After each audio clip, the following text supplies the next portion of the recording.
Welcome to Ciao Bella, hosted by yours truly, Erica Firpo, travel journalist based in Rome. Each week on Ciao Bella, I explore today's Italy, speaking with artisans, designers, hoteliers, architects, artists, Parmesan makers, in other words, the creators who are making the Italy that you love. So sit back and join in.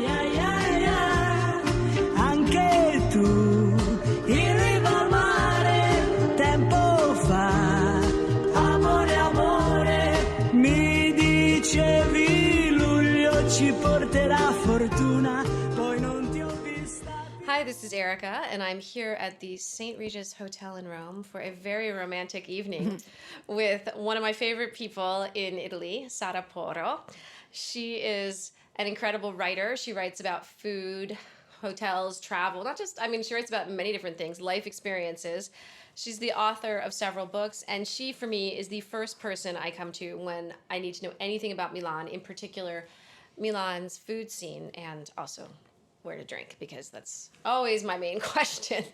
Hi, Sarah. How are you? Hi, I'm really good. Thank you. Thank you for having me. I just called you Sarah, not Sara. That's fine. That's okay. I've Americanized you right now. That's okay. I thought you might want to introduce yourself a little bit, and because my introduction really just hit, she's the greatest, but you might want to tell a little bit more detail about who you are and where we can find you. It's great to be introduced like that, actually. I've been a writer for the past 10 years, and I started out writing mostly about food for several publications in Italy, mainly. And I write for publication that specialize in food, but also for general publication with a food section. And it's two very different approaches. Sometimes you go down the expertise route, and the other times you have to explain the general public the things that in the world of food have been discussed forever. So I like both things. And then I wrote, as you were saying, I wrote a few books. It's free and counting, because I have a book that I'm working on right now. And well, I know the first book. I know when I first met you about 5 or 6 years ago, you were working on a fantastic book called Giuseppino. Yes. It's a book I co-wrote with Joe Bastianich. The famous master chef, Joe Bastianich. Especially is uber famous in Italy, which is also quite fascinating, because it's not a real celebrity in the US. In the US, he's mostly known for being Lydia Bastianich's son, while in Italy he became incredibly famous when MasterChef started airing here. And back then I used to follow MasterChef for Di Sapore, which is the first publication I started writing about food for. And we met, and eventually we went on to become good friends and to write a book together about his hate-love relationship to Italy and his Italian heritage. And then you wrote a book about Peru, if I'm not mistaken. Yes, that's correct. Yeah, I traveled to Peru, and I wrote a book about my experience in traveling. It was a very, back then, a very adventurous trip for me. I traveled... Back then, but how many years ago was that? 4 years ago. I feel like it was last week. A lot of water under the bridge. As we say. And I loved Peru. It's still to this day one of my favorite countries, but I tried to do it more adventurously than I normally travel, and to push myself to my limits. I turned 30 that year, so it's actually 5 years ago then.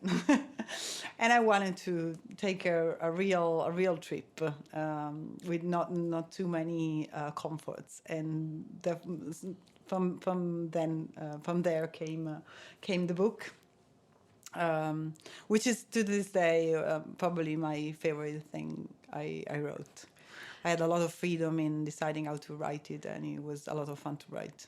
Now, I know that you write for, it's Donna, or is it Amica? Amica. Yes. But also, which is a women's magazine. But what I find particularly fascinating is that you write for an Italian sports newspaper, like the top sports newspaper, Gazzetta dello Sport. Yes. And you're not writing sports. No, I'm not. I'm writing about food, because eventually they have a pretty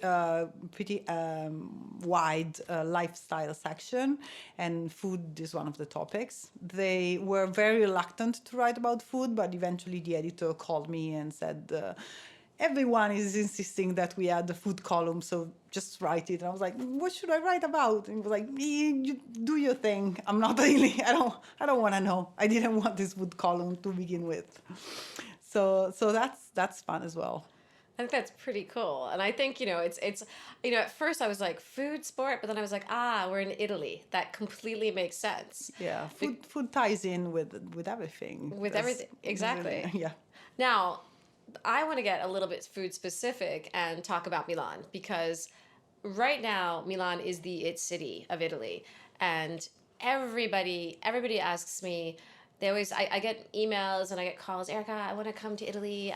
I should go to Milan, right? Everybody's talking about Milan, right? Yeah, I should go. What should I do? And oftentimes when that happens, I believe I've mentioned you and I've sent them in your direction, or I call you. I'm like, what should they do? Why is Milan an it city right now?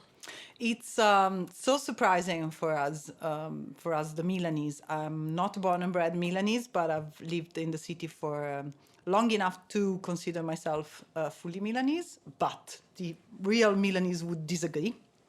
For us, it's been quite surprising because it happened very quickly. A complete change of perspective.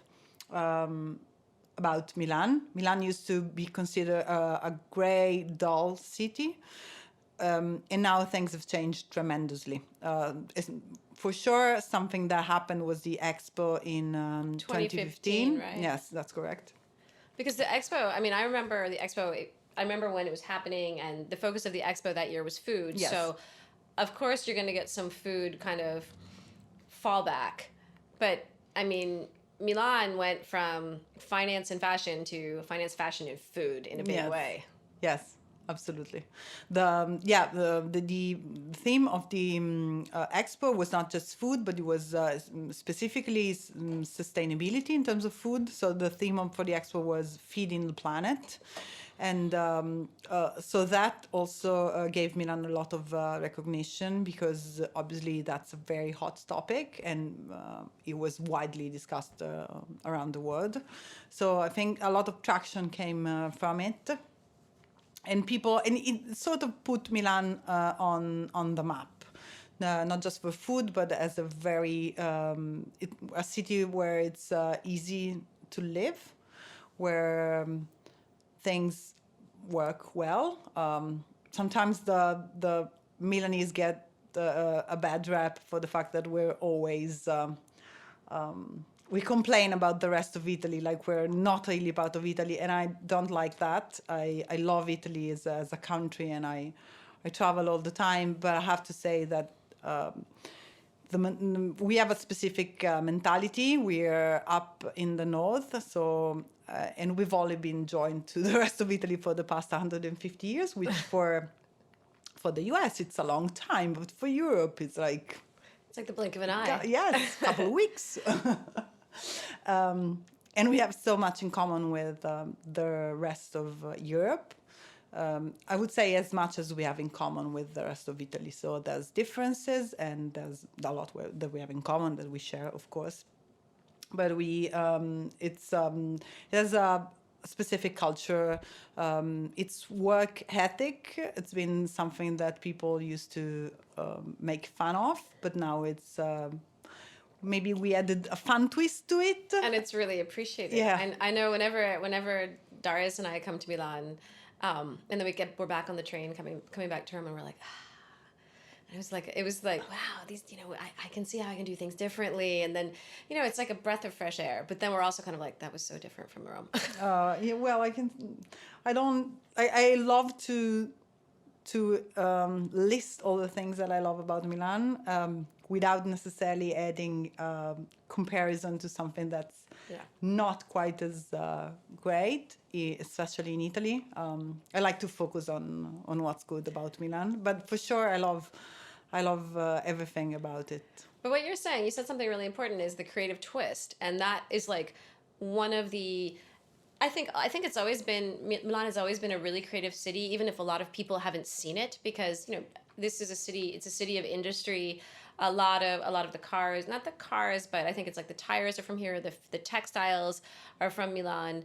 A lot of and now it's where a lot of artists live. I mean, got a lot going on creatively. There's tech here, and then of course there are these amazing restaurants, and the scene is happening. The fashion, yes, mention that. But yeah, there is a creative way. Milan definitely has a creative way of channeling the qualities, I guess, that you would say at first we used to say very businessy, but it's creative business. Yes, absolutely. I wouldn't. I think that money is an important factor here. What the feel you have about Milan is that you have a good idea. You're probably going to find a way to make it work because people are going to be supportive of it. And so when I say that a city is business oriented, I don't think it's a bad thing to say. Actually, I agree. it's very business friendly. That's maybe another way of looking at it. And what happened with food is that it's sort of, as we were saying about writing for Gazzetta dello Sport, food has become a part of lifestyle. And so for all the brands that are positioning themselves in the wider lifestyle, under the wider lifestyle umbrella, then food is becoming maybe the more approachable part of their brand. This is something that happened with Prada, for instance, the fashion house Prada, which is really, to me, synonymous with a certain Milanese elegance, has recently bought... With the creativity. Yeah, with a twist, exactly. It's also a very peculiar kind of elegance. Yes. There's always something that looks a bit weird or quirky in their style, and it's also, to me, very Milanese as a tract. What they did, they bought Marchesi, which is an historical pastry shop. And it's like over 100 years old, exactly. Oh yeah, absolutely. And they were now opening a few more branches, which to me lack a bit of the charm of the original, but still the quality is really high. And it's clear that they are now positioning Marchesi as the like a beignet or a pastry from Marchesi has become the more accessible item that you can get from Prada. It's like consumable, edible fashion. Yes.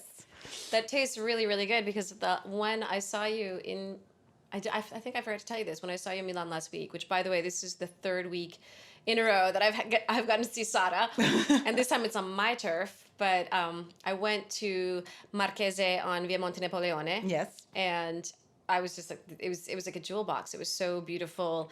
It was so old school. I mean, the Marchese is this coffee shop that, you walk in, there's this gorgeous coffee bar, and all these beautiful people are standing up having their coffee, and then you can sit down in the corner. There's this like minty green, and it was funny because I think you and I were talking about how, I think it was you and I were talking about how in Rome they say cornetto. And, oh yes. And so I immediately I was like trying to say, do I order cornetto? No, you don't. A cornetto is. I said questo qua. So we're talking about differences between Milan and Rome. Might sound trivial, but it's actually very important. We have a strong relationship with France, and we have sort of imported all our pastry tradition from France. So the way we refer to a croissant is, we call it brioche. Actually, it's not exactly the same thing. The tradition for in Italy for a croissant is more, there's less butter in the dough, and there's eggs in the dough.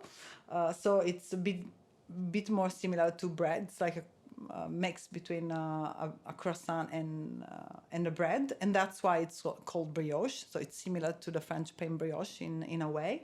So that's what you're ordering in a bar in Milan when you want a brioche. You say that.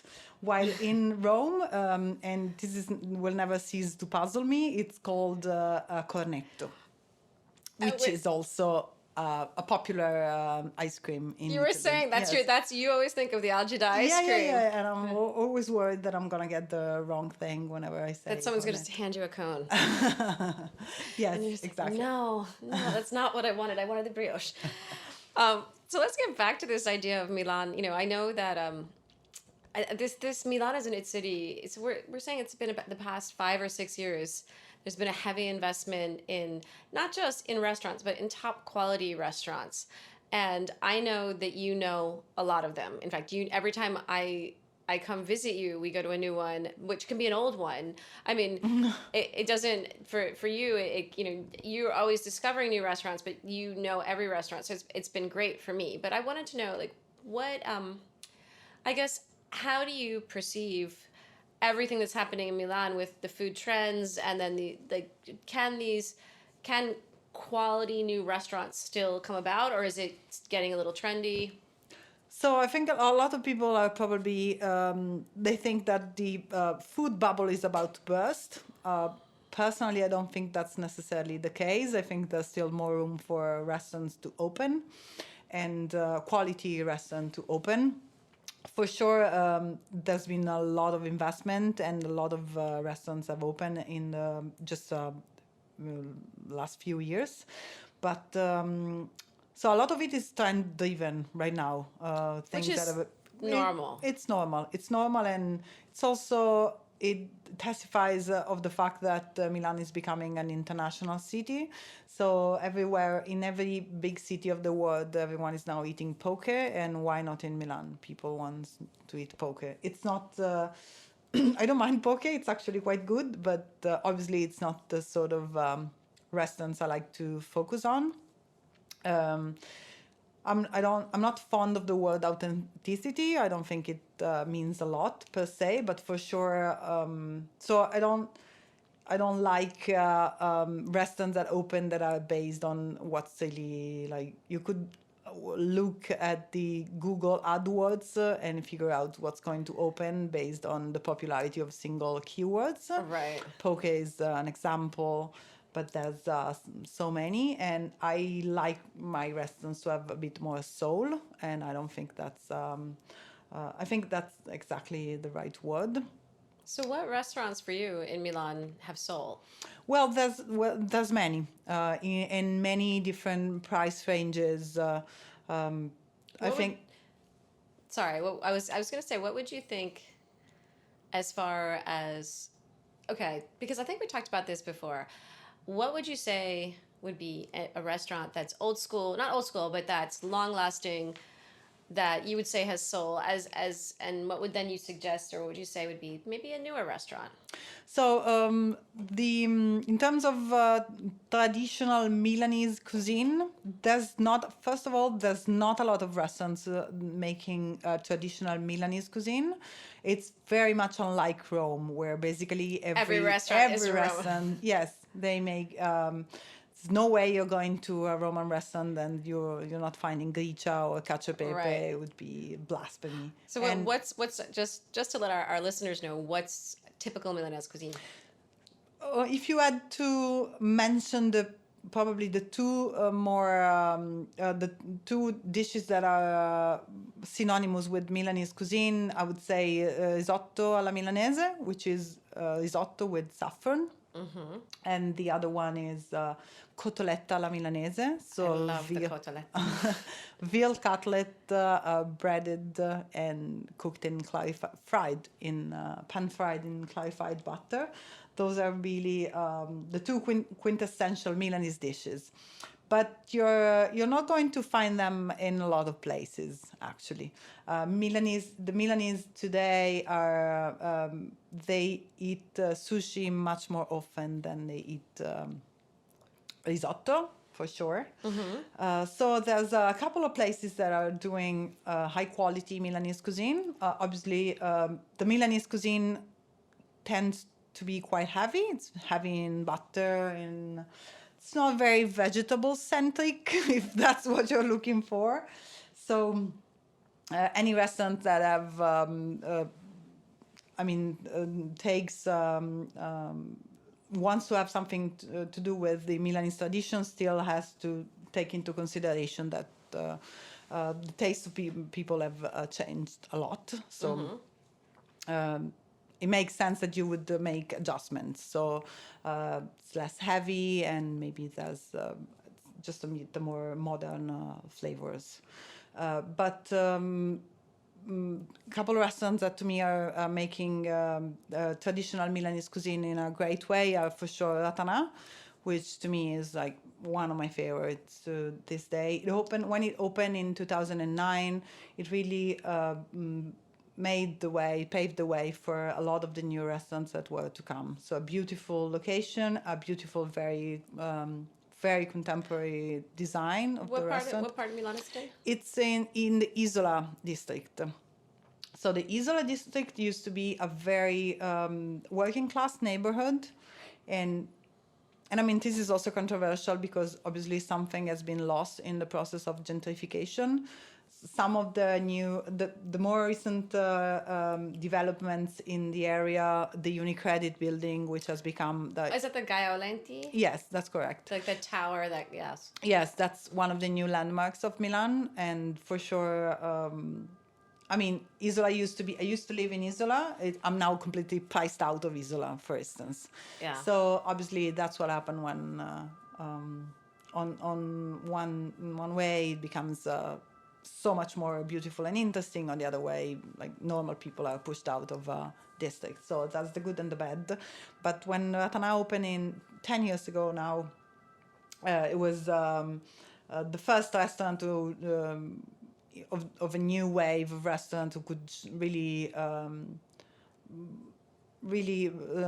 be on the same level of other European restaurants doing local cuisine. Obviously, a lot of it was already. These are words and expressions that over time have become tired, but back then saying farm to table or saying nose to tail was really saying something. When they opened, Milan has always had this reputation for having the best fish in all of Italy. Obviously, Lombardy is landlocked, so we don't get we don't have crazy. Yeah. Yeah. So the rationale of it has always been that Milan has the biggest fish market in Italy. So a lot of the fish that is fished all around the seas of Italy in the Mediterranean. It's just first it goes to Milan and then back to anywhere else in I Italy. did not know this. I'm not even sure that this is how it works, but I know that people have been happy to say over and over again. And this Milan as the best fish in Italy has been something that people have said ad nauseum for a very long time. What Ratana did, so keeping this in mind, the choice that Ratana did of not having saltwater fish in the menu was a quiet evolutionary act. Wow. They decided to just have freshwater fish. That's a big deal then. Yeah, and nobody was eating freshwater fish. People are like, freshwater fish tastes like mud. If you can access good fish, there's no reason why you should eat freshwater fish, but actually it makes a lot of sense because it's from the bodies of water that we have in the region. Is that like Lago di Como, Lago Iseo? Yeah, exactly. And that's like Arctic char, which is since it's up in the mountains, the water is really clean and the taste is really mild and nice. So, and in Arctic char, I've seen it in the past 10 years. I've seen it in every menu, not just in Italy. It's become an incredibly popular fish. And I think that more people have started thinking of where they source their fish. And it doesn't have to be it doesn't have to be that you're sourcing all your ingredients from very close to where you are. But I do think that, yes, you need to have a relationship with the place you find yourself in. Because I think that a great restaurant fits in a wider scheme of things, has a relationship with the food artisans and the producers. And I think that's the way a restaurant should be. So not just be an island, but just be a part of a system of relationship. And I think, I think that's almost inherent to tradition. I think that's very inherent, excuse me, to Italian mentality. That there's such a tie to what's around them, the producers that are around them. It's just been, I think, you're right, over the past 10 years, there's been such a big push in that direction to really highlight that. Um, Now, we talked the last time I saw you. We talked a bit about other new restaurants, and one of them you actually took me to, which was Nebbia, Yes. which I loved because I felt like it was. I mean, to me, it was the design, the decor was very simple, minimalist, which is my style, and the dishes were not limited to just Milan, but everything was incredibly fresh. I mean, it was, and I had this incredible pate that I keep dreaming about, and Paolo had I think he had did he have there was like a ragu, I think. Yep. I mean, it was just, I wanted to eat his dish as well. Yes. So Nebbia, it's a new opening by two former line cooks at Ratana, and they decided to open there's also a lot of talk about making trattorias new. So trattoria, which is the very simple restaurants that are literally all across Italy. You're finding trattorias. It's where people eat the home style cuisine, and over time they have uh, like they weren't as popular anymore because people wanted more the restaurant experience. But Right. actually, while you could say that the French tradition is more the classic bourgeois restaurant, Italy's heart in terms of food is in trattorias. So it's just now that trattorias have found more pride in what they're doing, and so a lot of new restaurants that are opening are uh, making anew the elements of trattoria. So what you were saying about the fact that Nebbia is very modern, the style. So what they are going for a trattoria line in terms of the food, but the decor is very unlike trattoria. Trattoria is normally you have the checkered. Little rustic. Yeah, exactly. Well, this is the new rustic. Maybe it's the new.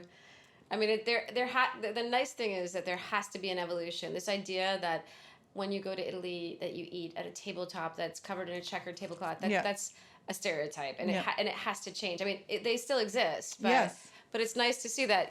What I try to tell people is Italy is 21st century. Yes, one of the reasons why they still exist is the fact that they're popular with tourists. Exactly. So that's also a problem. It's that feeding the into that yes, little- the stereotype of Italy is still exists because people have come to expect it. So that's what they want. That's what they choose. So maybe these choices by tourists end up in promoting restaurants that are not great. So sometimes I have guests or friends from other parts of the world that tell me, "Oh, yesterday they come to visit me in Milan, and they're like, oh, yesterday night we have been to this restaurant, and they name it."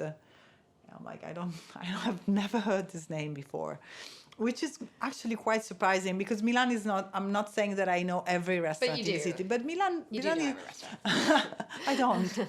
I don't. As this example shows, I don't. But the thing is, it's a fairly small city, so it's surprising that Yeah. like I literally never heard the name, and so I realized, and maybe I asked where did they get their Rex, and maybe it's the hotel concierge, which, by the way, is literally the worst way of getting a Yes. recommendation. There's normally an exchange of money involved, so like it's my first piece of travel advice. Do not go where the concierge is recommending you to go. And the other possibility is that they found it on TripAdvisor, which is even worse most of the time. So I think that there's some of these restaurants just exist because people are expecting a style of Italian restaurant that Italians themselves are not very interested in anymore. And I think that's one of the things that I love about Milan. And I love in general about Italy, but I love in particular about Milan because I think Milan is one of the few cities that doesn't necessarily, it doesn't, Milan doesn't have to rely on the tourism. And so it doesn't fully feed into a lot of the stereotypes, which makes it also a little bit hard for some tourists because they expect a different kind of Italy when they come to Milan. They don't realize that Milan has, like we've talked about this before, incredible architecture from the 30s, 40s, 50s, and 60s, the 1930s, 40s, 50s, and 60s that, is mind blowing. Some Art Deco, some really cool modern stuff from the 60s. I mean, aside from the new stuff now. No. But Milan, and I think that's why I think everybody's now looking towards Milan, looking to Milan for restaurants, what's going on in the restaurant world, because they're now setting the standard of what the new Italy is. And I think that's I think it's pretty cool because I like to see these stereotypes of Italy just dismantled. Yeah. And I see that happening in Milan with these new restaurants they're not even just new restaurants, but with a lot of the restaurants that are out there that are saying, yeah, we don't have Czech, like Italy doesn't have to be this one way. Yeah. I think that's also important is for people to maybe start traveling outside the classic routes in Italy. Last year for work, I visited in just a space of a few weeks. I was first in Venice, and then I went to Naples and especially the Amalfi Coast. And then I spent some time in the parts of Tuscany where a lot of tourists go. And I kind of saw from the outside the Italy that I always see portrayed in movies. Yeah. And I didn't recognize it at all. I think that if you're coming to Italy and these are the only place you visit, you're not going to have a very accurate idea of the country really is. No, this is a place I love. They're obviously so beautiful. Venice, I try to visit every year, despite the fact that it's so crowded. And obviously, as tourists, as travelers, it's so important that we make also sustainable choices. It's one of, I think that mass tourism is a form of pollution. We have come to recognize that too much light in a city is a form of pollution. And same way where it can be human pollution. And I'm saying it for myself first because I do travel extensively. And last year I was in Venice for Easter and I started thinking, yeah, I'm part of the problem here. That is crazy. We're just too many. Because everybody is in Venice for Easter. It's a crazy time to visit. Yeah. You said something really interesting when you're talking about seeing Italy. Not seeing all of Italy or when you toe dip into Italy and you visit the Amalfi Coast and it's a beautiful experience. Yeah, it is true. It's a sliver of what Italy is. And one of the things about Milan that I particularly love, and I know that I'm going to talk about this or ask you about this, is part of the Milanese culture is something that now is part of the world's culture, which is the aperitivo. Yes. And I thought maybe we could talk a little bit about aperitivi. Because the last time we met up, you enlightened me on something that is now going to change my life, which is that aperitivo is not just in the afternoon. Oh, yes. That's an aperitivo before lunch. And aperitivo just means a pre-meal drink. So any meal, people. Yes. But it's when people ask me, so is everyone doing an aperitivo, drinking something like an alcoholic beverage before lunch? I'm like, no, I can do it because I'm a freelance writer, so it's part of the lifestyle. So I can drink before noon. That means I can do it too. Yes, exactly. You can. But most of the people here lead very regular lives with a 9 to 5, well, it's more 6 in Italy, but 9 to 6 job. So yeah, most people are not drinking before lunch, but I think it's a very civilized tradition. Maybe on a Saturday to just go meeting friends for lunch, and then before that having a drink, which can be either a glass of wine, obviously, or a cocktail if that's your thing. And Milan has a huge tradition, a very big tradition for cocktails, especially. Milan is the city of bitters. Most people know, and a lot of people love, but not everyone loves Campari. Personally, Rosso. I love it. I do too. Yes. But there's so many lesser known bitters that have come. At some point, they were all on the same level. Like a lot, there was. Other than Campari, I always like the story of this bitter, which is called Gin Rosa. It doesn't have anything to do with gin. Really? It's a bitter, and it's pink. And there's still a bar with this name where they're serving Gin Rosa. But it was just like Campari, except that it did not become worldwide famous. But It's not become monstrous. Yes, Yeah. exactly. But and around the same time, like the late 19th century, a lot of bitters started being made, and originally they were basically a medicinal recipe. I recently visited, this is an experience I recommend everyone to do. I recently visited the Fernet Branca offices in Milan.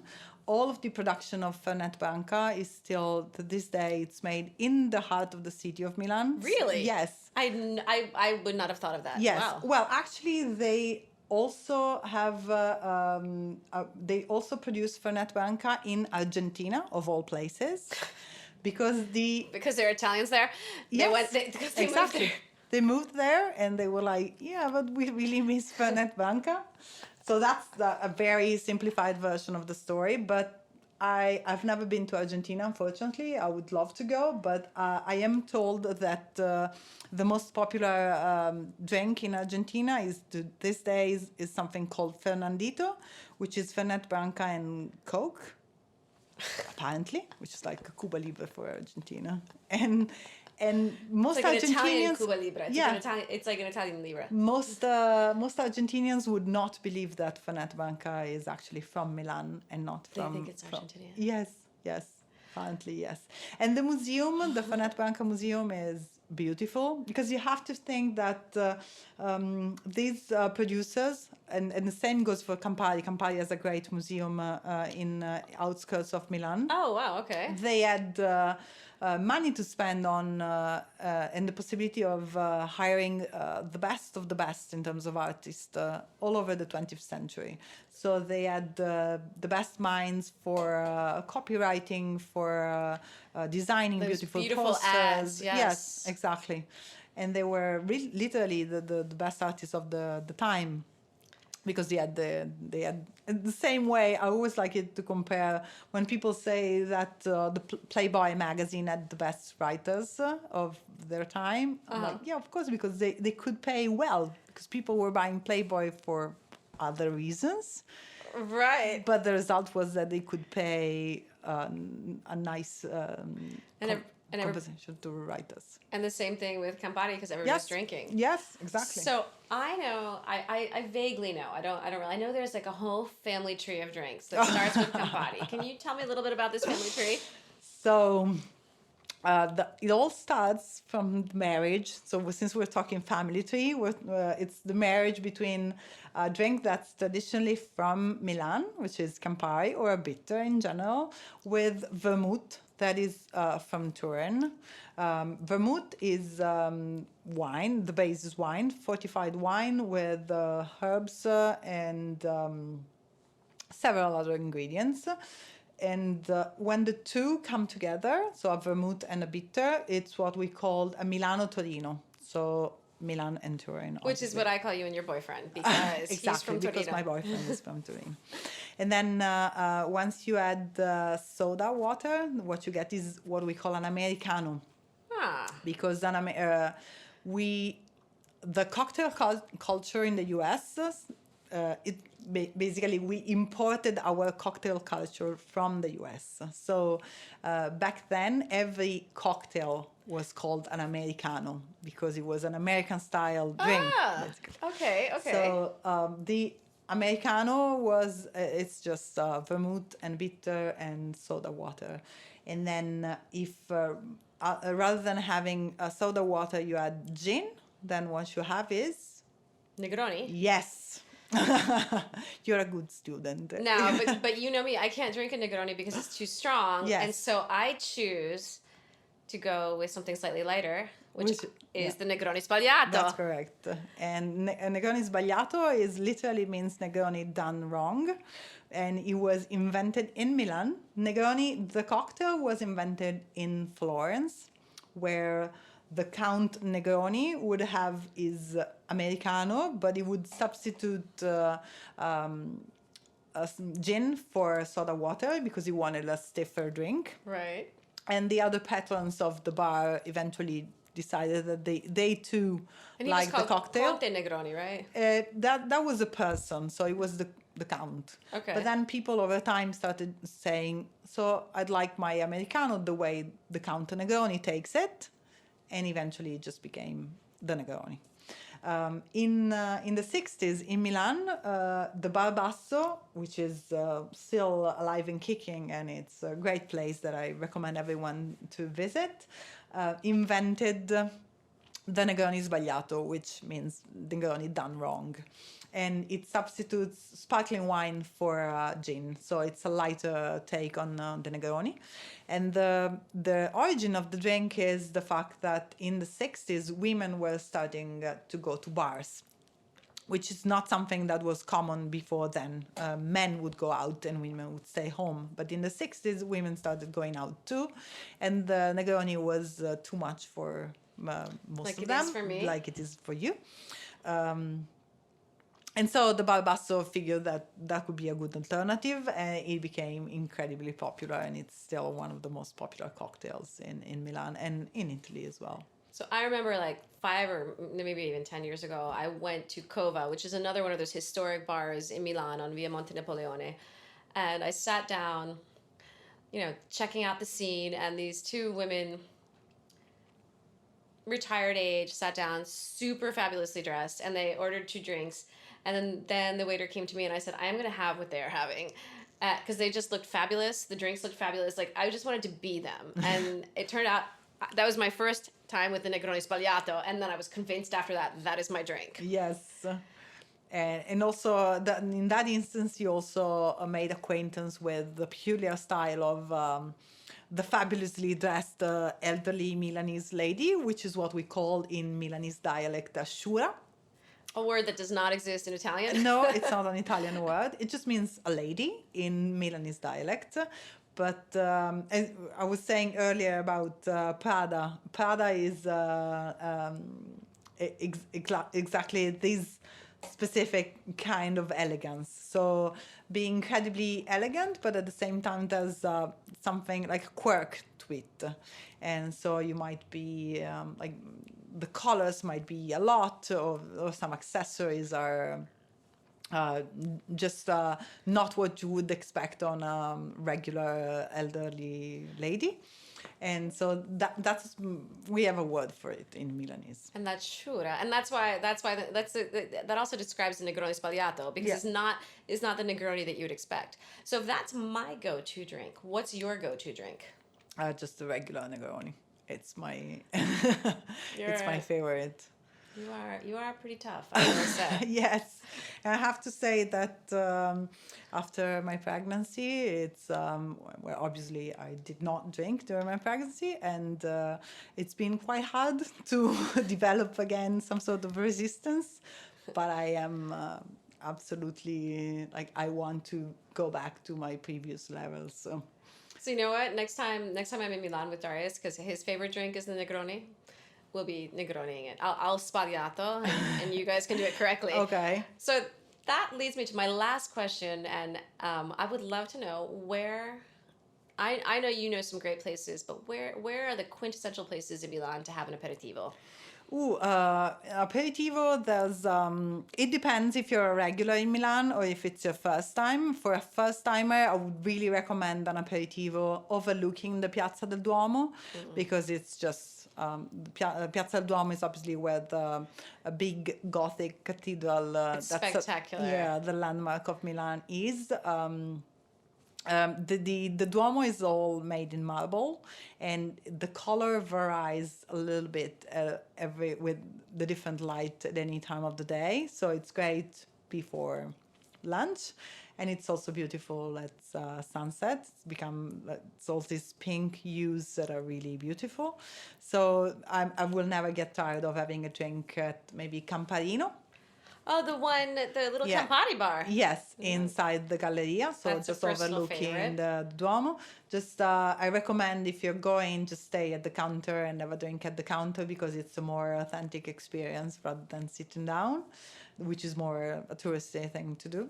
And another possibility, still in the Piazza del Duomo, is to go to Giacomo. Giacomo is a very popular restaurant in Milan, and they've recently opened a location overlooking the Piazza del Duomo inside the Arengario building, which is where the stunning Museo del Novecento, the 20th century art museum, is Which located. is one of my favorite painting in the world is in that museum. Oh, The what is it? The Quarto Stato? Yeah. Oh my God, it's my favorite too. Oh. Yes. I go every time. Oh my God, it's so amazing. Yeah, but if you don't, after you've thought about the plight of the workers, Then you go and get a drink. yeah, then you go and get a very fancy drink Yeah. on the I don't in the terrace, in a terrace overlooking Duomo at Giacomo. It's Which is really spectacular beautiful. because you have because then that's a great perspective because you aside from the Duomo you also have the Galleria, Yeah, which is I don't know, I think it was built at the beginning of the 20th century or the end of the 19th. at the but end of the 19th that's century, like yeah. again emblematic of Milan. Yeah, and all the changes that were going on in Milan back then. Milan getting modernized quite radically. Those are the historic those are the establishments. Yes. And what are I know I think you and I have talked about a whole bunch of other places. I know you like Magbar, I believe. Oh yes, on the Navigli, so the canals area of Milan, there's several options of places that I like, almost at the same level. There's Mag, there's Rita, which is again great. There's Taglio, which is a lot of fun. But probably my other favorite place, not for cocktails, but just for wine, is in the Chinatown area of Milan. And it's called Cantina Isola. It's a great wine bar with an amazing selection and super friendly atmosphere. I used to live in Chinatown. Before I was priced out of Chinatown as well, because it's become really, really fancy as well. So you have to keep moving out. Yes, further out of the ring, yes. right? I'm waiting for my current neighborhood to price you out. yes, no, to be gentrified as well, or at least for a few nice places, a few watering holes to open in my neighborhood because we don't have that. But I'm a mom now, so that should not be my priority. No. But it should but be it is. I am the cocktail mom. Okay. And the famous thing is that I remember Xanthe's famous line when she was 4 years old was Darius was out of town and she said, "Oh, just call Arlene e prendiamo qualcosa da bere." And I was like, "What?" And she's like, "Let's go to the bar." And I was like, "You're my child." Yes. But also this I love because I mean maybe I'm the one seeing it, but to me that sounds also very Italian because sometimes my American guests are very surprised that you can get alcohol in any bar in Italy. There's no thing as having a license for hard liquor, and bars are a place where everyone can go. There's From all ages. Yes, but it's also, and I'm not saying that. Obviously, that doesn't mean that people of all ages should drink. It's just exactly the opposite. It's the fact that we gather in bars and it's a very friendly, welcoming place. And you can meet your friends that don't drink and they're going to get a coffee and you can drink something. And it's just very welcoming. It's not just a place where you go and drink and I think that's the overall Italian spirit because you can. A lot of people say to me, "Oh, do they have kids menus or can I bring my child?" No. And exactly, I make the same face you're making right now, confused. I'm like, kids menu, like our children, and they get a pasta. Get a pasta. They'll it's always great. pasta in bianco, or we'll go to the bar and they'll if they don't have. They always have something for children, or they'll make something for children, but again, you're pregnant, you don't want to drink, and they totally love that, and you'll be out late at night pregnant with your friends that are drinking. And everyone likes you because you're automatically the designated driver when you're pregnant. That is very so true. everyone's like, hang out with us. You're like, let's take her out. Well, so next time I come to Milan, I'm gonna go to Barbasso with you, Yes, let's do it. and we're gonna get you a Negroni because. Yes. And I'm gonna have the Negroni Sbagliato Of there. course, So of course. that's the next trip to Milan. Yeah. So I thank you so much for joining me. Thank you, Erica. It's Valentine's Day, and Sara and I are about to enjoy Valentine's at the St. Regis in Rome. And I don't know what we're gonna drink. What are you gonna have tonight? I think cocktails, probably. Yeah, I think I feel like the Negroni. I don't know. I think I'm gonna get bubbles tonight. I'll go back with some more Franciacorta. Yeah. So thank you so much, and Thank you again. And I can't wait to see you back in your home turf. Yes. Freddo al cuore perché tu sei con me. Yeah, yeah, yeah, yeah.